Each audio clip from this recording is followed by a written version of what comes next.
We thought we were alone in the forest. That was our first mistake. In 2012, 3 friends and I planned a camping trip just outside our town to a forest called Blackmore Woods. It wasn't big or famous, just quiet, perfect for getting away. But as the trip got closer, one by one, people dropped out. Excuses piled up. In the end, only Ryan and I went. We took a morning train, laughing, telling ourselves it would still be worth it. We set up camp near a stream, too open, too visible. By late afternoon, we made a small fire and cooked. That's when they appeared. 3 local men pretending to be friendly. Smiling too much, asking too many questions. I couldn't explain it, but my instincts screamed. When they finally left, Ryan whispered, "We should move." For once, I didn't argue. We relocated uphill into thicker trees. From there, we could barely see our old campsite. Night came fast. We ate, drank, laughed. Too much. Eventually, we passed out. I woke up hours later to darkness and the sound of an engine. It was coming closer. I crept to the ridge and looked down. Torches. Our old campsite lit up like a crime scene. Men shouting, a vehicle parked nearby. I woke Ryan. We watched through binoculars. They weren't empty-handed. Bats, hammers, rope. They weren't looking for conversation. They destroyed what we left behind. Spat, laughed, angry we were gone. Then one of them shined a torch up the hill, straight at us. He didn't shout, he just smiled, and turned the light off. They left before sunrise. We waited until daylight to escape. To this day, I don't camp anymore. Because I know they weren't passing through, they came back for us. Would you have moved the camp or stayed?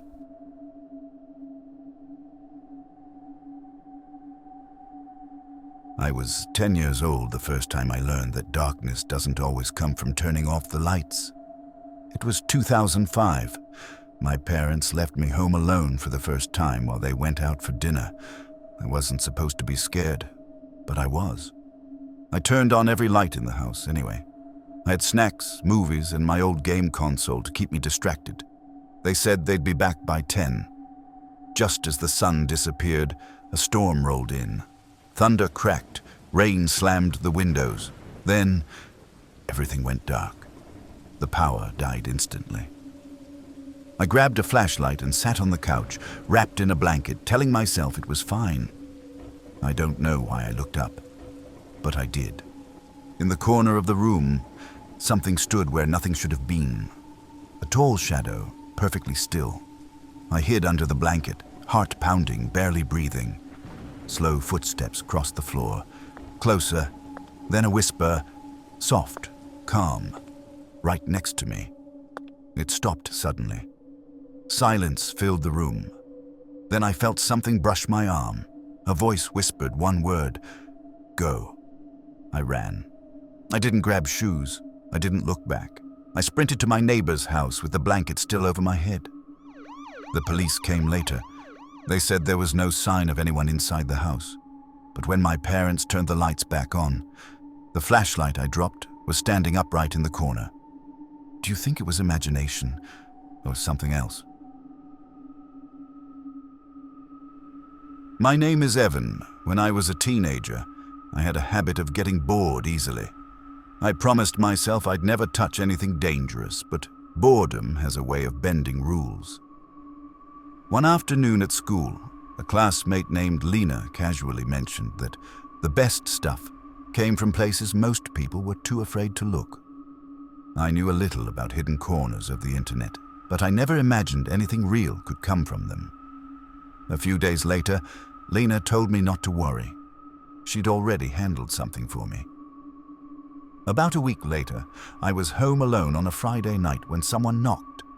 Through the peephole, I saw a man dressed entirely in black, baseball cap low, sunglasses on, despite the darkness. He held a small box. No deliveries came that late. I stayed quiet, assuming he'd leave. That's when my phone buzzed. Lena. She said the timing sounded wrong. Then the man spoke. "Evan, I've got your package." My stomach dropped. I hadn't said my name. I hadn't opened the door. I turned and saw him outside my back window, face pressed close to the glass, smiling like he'd been there the whole time. He tried the handle. Once. Twice. I called for help and hid where he couldn't see me. The noise stopped suddenly. Too suddenly. When officers arrived, he was gone. But the box was still there. Inside the box was nothing but crumpled paper. On the lid, written in thick marker, "You answered faster than the others." I never spoke to Lena again. And whenever someone mentions those hidden places online, I don't argue. I don't ask questions. I just remember that someone knew my name before I ever gave it to them. Do you think Lena was involved? Or just another target?